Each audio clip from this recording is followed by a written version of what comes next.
Sono Jacopo Sandonà di Neptune Boats e oggi vi farò vedere il montaggio del Neptune Pro 400. Iniziamo col togliere la borsa di trasporto e iniziamo a srotolare la barca. Mettiamo le valvole in modalità gonfiaggio. Adesso gonfieremo il Neptune con la scoprega GE VTP, compressore elettrico, ma nel caso vogliate farlo con la pompa manuale siete più che giustificati a farlo. Settiamo il compressore a 4 psi. Ora è il momento delle strutture. Da smontata abbiamo una serie di incastri tra schienale, pedane e struttura principale, per cui diventano molto compatte e facili da trasportare. Nel momento in cui però vengono montate diventano delle strutture capaci di ospitare più accessori ed avere molte funzioni. Iniziamo a separare tutti i componenti.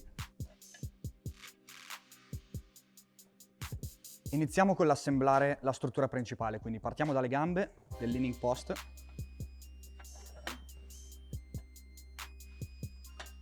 Bulloni.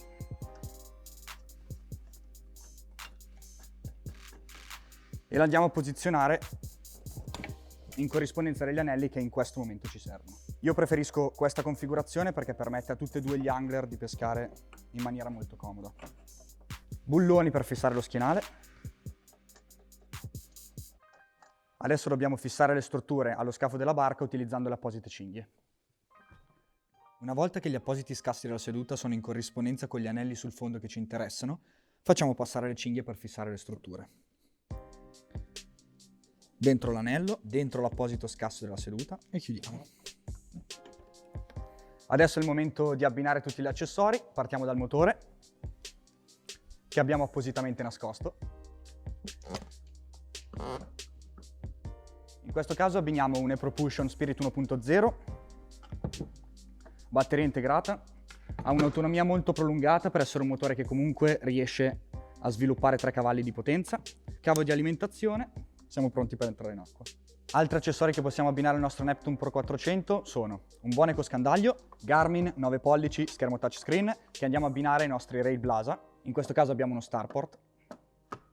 Una volta inserito il nostro schermo nell'apposito Rail Blasa, notiamo come i cavi di alimentazione passano in degli scassi della seduta in modo tale da non essere in giro per la barca. Accendiamo il nostro Garmin. Ora possiamo scegliere qualsiasi tipo di combinazione possibile tra ecoscandaglio, GPS e qualsiasi cosa ci permetta di passare una giornata di pesca o una giornata in acqua migliore. Grazie alla batteria sottostante la seduta abbiamo possibilità di ricaricare anche il telefono, sempre facendo passare i cavi in maniera pulita. Portabicchieri, che funge un po' da portatutto, quindi portami, portapinze, portabicchieri e portatelefono. Vediamo caratteristiche materiali del Neptune.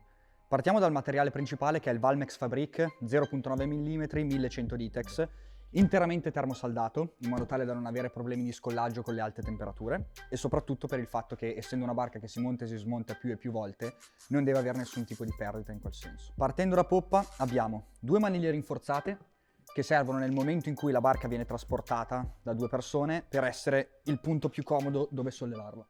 Abbiamo specchio di poppa in compensato marino ultra resinato, poi abbiamo rinforzi per il posizionamento del motore, scarico dell'acqua in modo che tutta l'acqua che entra in barca, ad esempio in giornata di pioggia, possa defluire automaticamente. La prima struttura che abbiamo a poppa è la casting structure, struttura di alluminio andata prima in cataforesi e poi verniciata a polvere, in modo da essere completamente resistente agli agenti atmosferici e alla salsedine, ricoperta da un'EVA, in questo caso un'EVA ad alveare, che funge da antiscivolo. Questa struttura serve nel momento in cui andiamo a fare una pesca a vista e dobbiamo alzarci dal livello dell'acqua, quindi avere una visuale più ampia per pescarci in piedi. Nel momento in cui vogliamo guidare da seduti, questo ci aiuta come seduta. 2 portacanne inclinati per la traina, guarnizione in gomma per lo sbattimento delle canne. Il fondo è in drop stitch 1000 Dainer, ricoperto in EVA, in modo da essere completamente antiscivolo.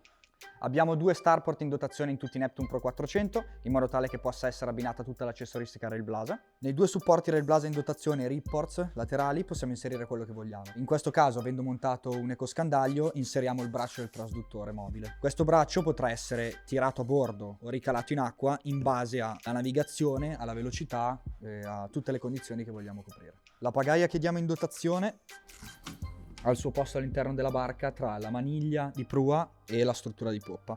Rimane incastrata e anche in velocità non ha nessun tipo di problema. Passiamo alla struttura principale. Questo viene chiamato leaning post e funge da innumerevoli cose. Innanzitutto possiamo abbinarci tutta l'accessoristica del Blasa che vogliamo, semplicemente sfruttando gli scassi nella seduta o l'incollaggio tramite l'adesivo 3M. Poi abbiamo già in dotazione portaami, portapinze, cuscineria, rigorosamente fatta in Italia. Poi abbiamo 6 portacanne, anche questi guarniti con un manicotto in gomma in modo da non intaccare le canne che andiamo a mettere. Sotto questa struttura abbiamo uno spazio per mettere qualsiasi cosa vogliamo, zaini, attrezzature in generale, in modo da non avere niente tra i piedi. Diciamo che questa struttura è un ottimo salvaspazio. Troviamo poi delle pezze di PVC antiscivolo sul tubolare, in modo che il passaggio da una parte all'altra delle due postazioni sia in completa sicurezza. Il PVC antiscivolo invece che abbiamo dietro serve nel momento in cui una persona sta pescando lateralmente e appoggia un piede sul tubolare, nel momento in cui pesca e ha bisogno di dare una ferrata che sia incisiva, non ha la possibilità di scivolare nel momento in cui fa pressione sulla gamba. Sul fondo sono posizionati vari anelli, i D-ring, in acciaio inox, in modo da poter posizionare la struttura principale più avanti, più indietro, in base all'esigenza di spazio che ha il single angler sull'imbarcazione o i due angler.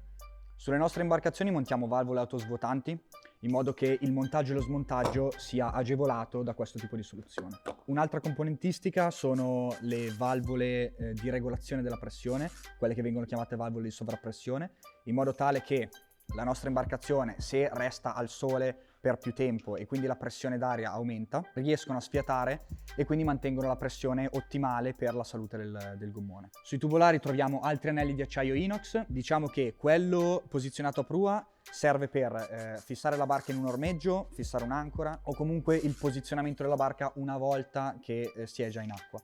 I D-rings che troviamo invece lateralmente sono studiati in maniera da essere posizionati in corrispondenza delle portiere di un'automobile, in modo tale che se la vogliamo mettere sul tettuccio della macchina possiamo fissare tramite delle cinghie solo nella posizione degli anelli, in modo tale da non dover mettere le classiche 4 cinghie, una prua, una poppa e 2 laterali, ma semplicemente 2 laterali in modo che la barca non abbia nessun tipo di spostamento.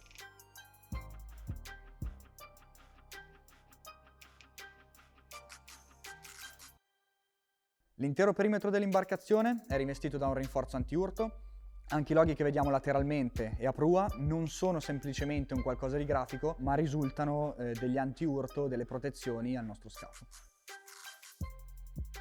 Anche il fondo è completamente rinforzato, in modo tale che possiamo trascinare la nostra imbarcazione su roccia, sassi, alberi, qualsiasi tipo di terreno senza minimamente danneggiarlo. Iniziamo col parlare dell'idrodinamica.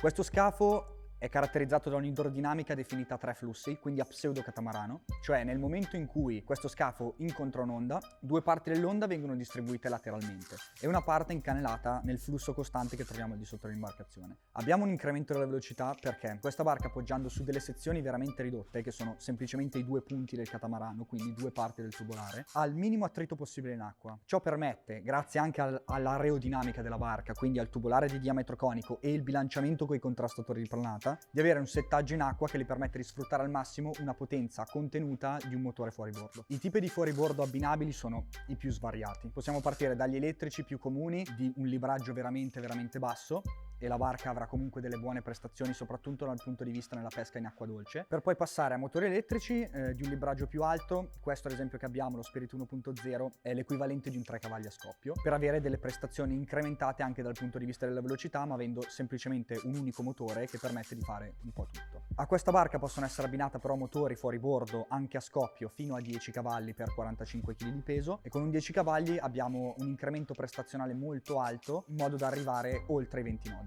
Per la guida tiller abbiamo 2 configurazioni, due modalità di guida in particolare, che sono la modalità di guida da seduto sfruttando la lunghezza standard del timone motore, la guida in piedi che è quella più prestazionale, diciamo, che ti permette di raggiungere le velocità più alte, tenendosi allo schienale della seduta e aggiungendo l'optional prolunga del timone motore, e riuscendo a guidare in piedi, riuscendo a sentire le onde, riuscendo a sentire tutto lo scafo che lavora in maniera perfetta in acqua.